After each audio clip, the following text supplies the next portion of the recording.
For antiwar.com, I'm Scott Horton. This is Anti-War Radio.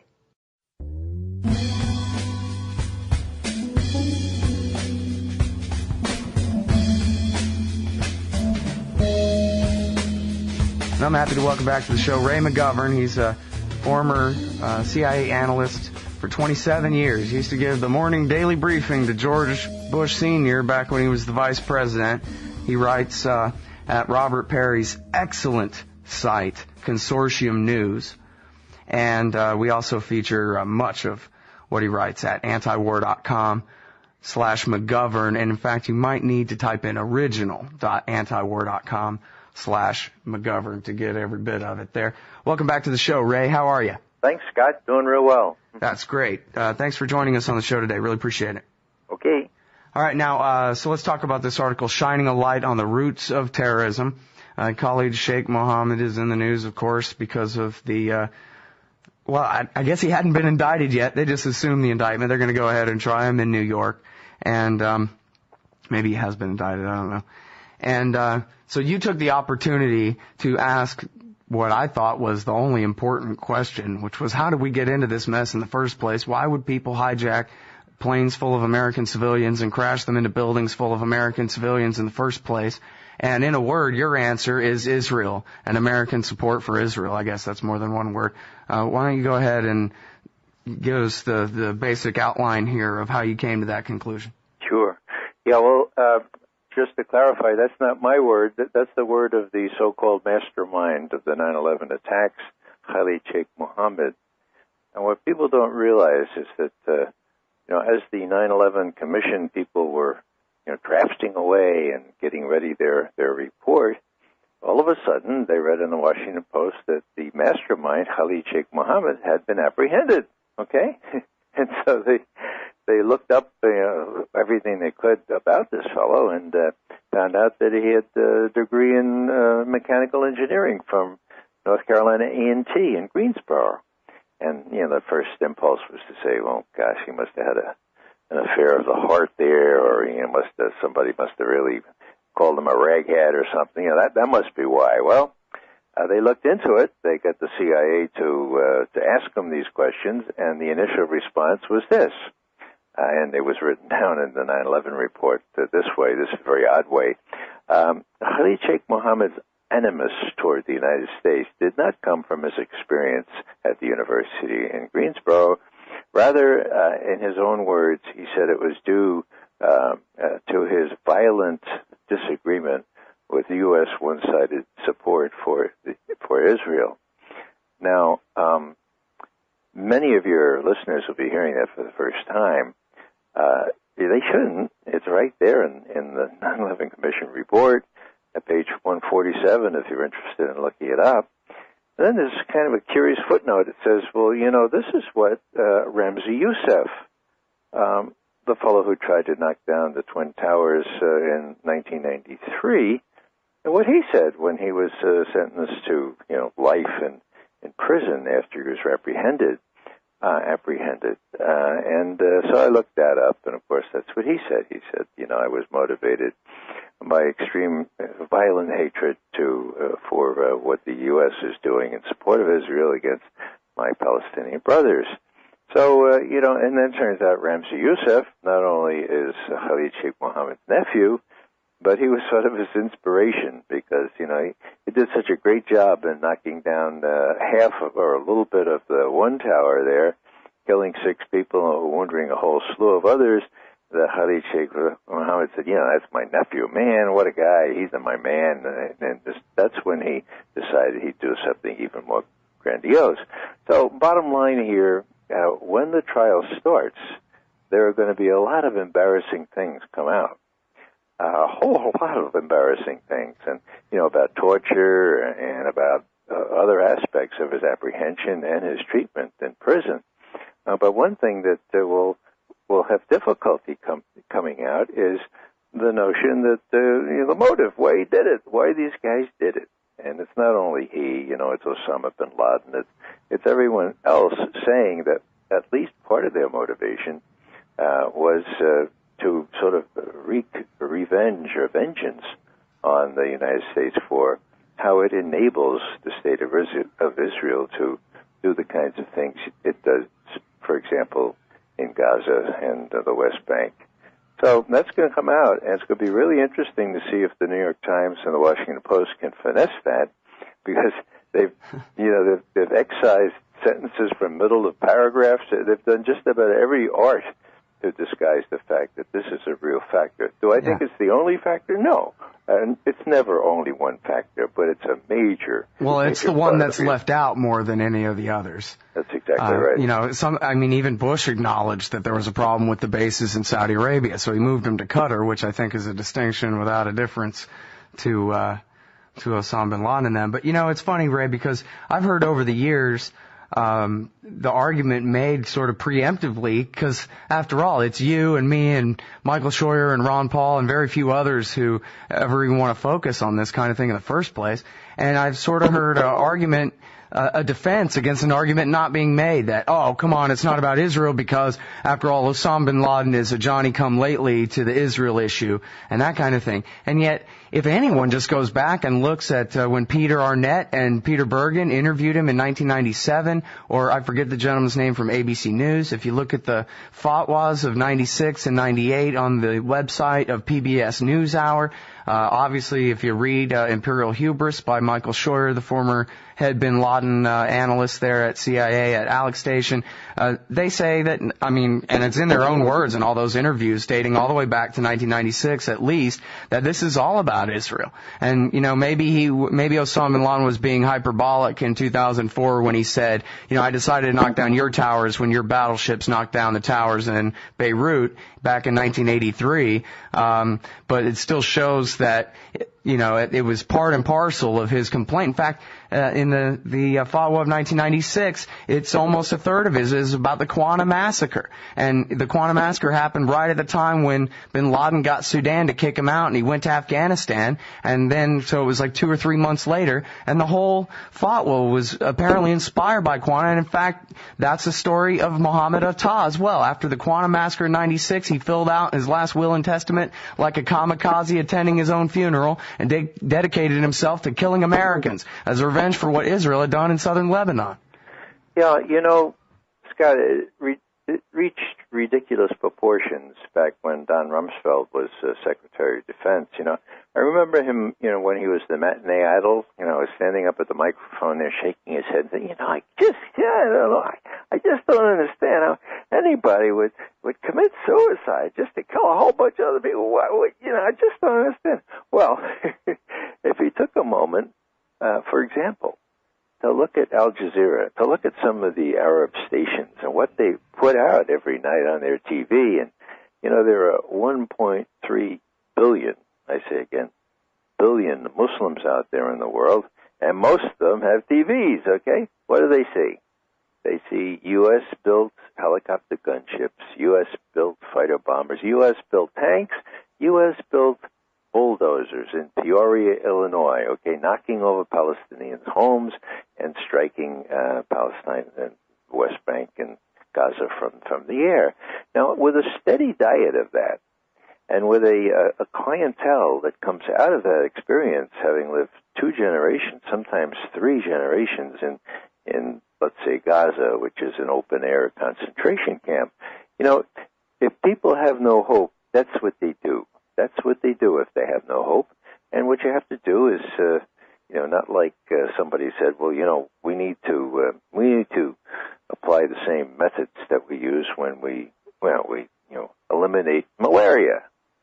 Well, let me explain here. The idea is, you know, you find where the mosquitoes are, you trace them back to where they breed, and then, of course, you station 3 platoons of sharpshooters around the swamp, and you try to hit each mosquito as they leave the swamp. Well, that's not how you do it, you know. What you do is you find out the grievances that drive these so-called terrorists.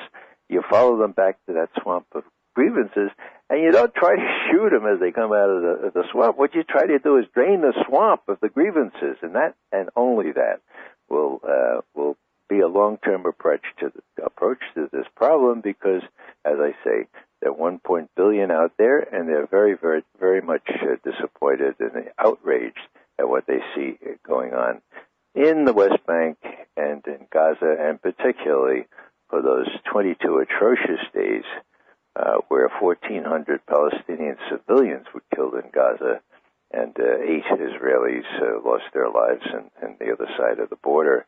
So, that disproportionate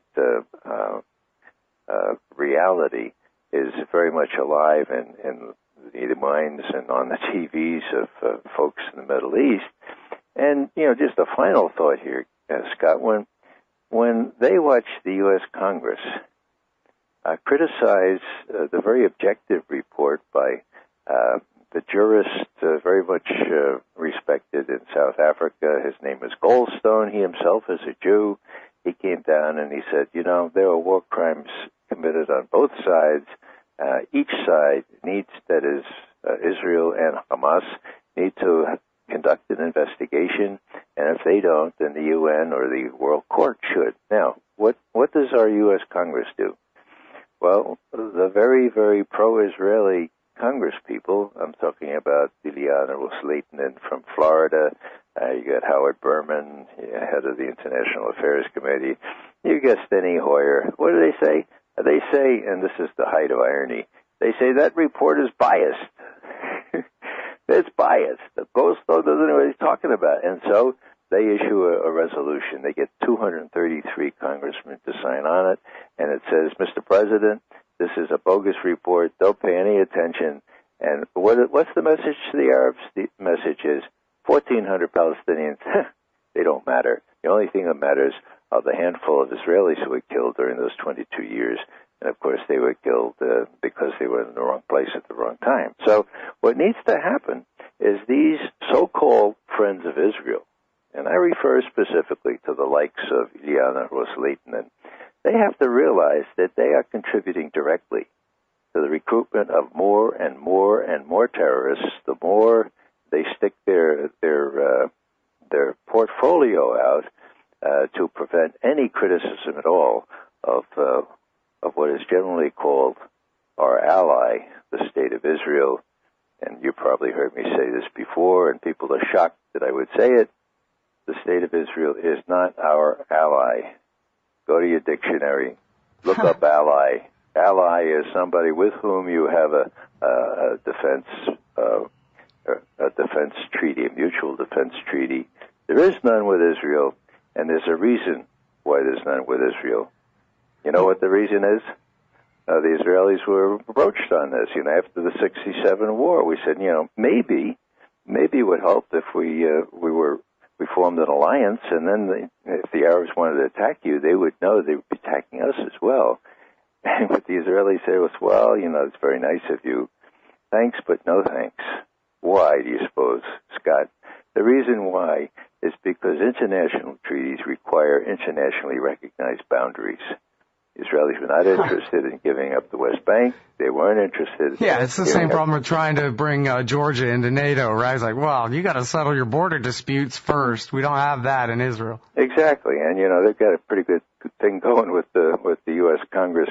In any case, who needs a treaty? Treaties also bind each party to let the other know if they're going to attack another country, and Israel didn't want to be bound by that either. So there are lots of things that if you look below the surface, and next time you hear Ileana Ros-Lehtinen or Howard Berman or Steny Hoyer, next time you hear them say, well, we have to automatically protect Israel, our ally, ask them how it is that Israel is our ally any more than Egypt or Syria or even Iran is our ally. None of them are allies because we have no defense treaty with them. Well, now I want to focus more on the blowback thesis here. You talk about how Americans somehow are unable to understand. It's a simple concept, vengeance. It seems like if there's one thing that Americans understand, it's vengeance. I don't know why it's so hard for anybody to think that someone else might feel the same way. And I'd like to refer here to this article in The Independent that Glenn Greenwald has highlighted on his blog this week, where Jonathan Hari has interviewed these former radical jihadist warrior types about what their problem is, and their problem is Western foreign policy. And the more Bush beat his chest and invaded more countries and killed more people, the more radical they got. And what was the thing that kind of ameliorated that? What was the mitigating thing that kept them from blowing themselves up somewhere or something? It was when they saw 1 million non-Muslims march in London opposing the Iraq War. When they saw on TV Americans protesting against the war. When one of these guys, I think, was in jail in Egypt, and it was Amnesty International or one of these groups came to his aid, even though he hated them. They didn't hate him, and they came, it was Amnesty, came to protect his rights. And so he went, well, wait a minute now. Maybe I need to stop being such a collectivist and stop seeing all people in the West as one and the enemy, because it's more complicated than that, isn't it? That's all we need Americans to do when we're talking about what's going on with the Arab world. Bombing them every day is no different than when some of them did a September 11th against us. Well, that's absolutely correct, Scott. And if you just do the numbers, let's say 3,000 died, almost 3,000 died on 9/11. Well, there have been U.S. Army interrogators at work in Iraq, and what they tell me, and what they've actually published, is that when they asked the folks that came into Iraq to do jihad, okay, what made you come in here to help the insurgents, so-called, in Iraq? And they all say Abu Ghraib, they all say Guantanamo, they all say what you guys are doing to our co-religionists or our fellow Arabs or whatever.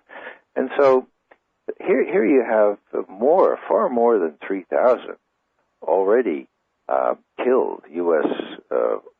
soldiers because of this reaction to what people from doing jihad see when they watch those pictures, when they see the devastation that's happened not only in Iraq but now in Afghanistan. So if you want to stop all that stuff, what you do is you stop the wheels of the juggernaut toward war, and you say, look, there are some sane countries around here. We need an international conference. We want Iran included. We want Pakistan, of course. We want Russia. We want China. We want all the Arab countries. We're going to meet in Geneva, bring the Taliban with you, and we'll figure this thing out.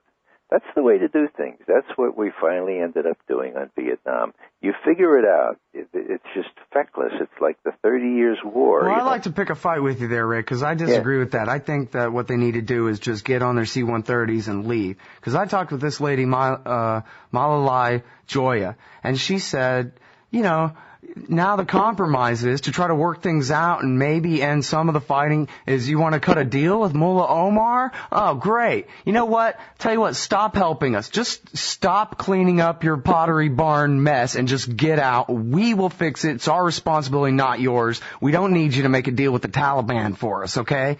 And I gotta respect that. It's her country. Our guys are simply trespassing. Bring them home, that's it. No conference, no nothing.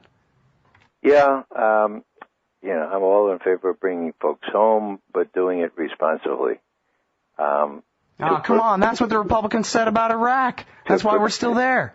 To prevent the whole place from falling apart, to prevent the women from being put back to where they were in the Middle Ages, we need to feed on the collective interests of countries in that area to prevent unnecessary violence. Now, there's going to be some violence when we pull out, but if you have an international regime, if you have maybe peacekeepers from the Arab countries or from Iran even, Iran doesn't want the Taliban to succeed.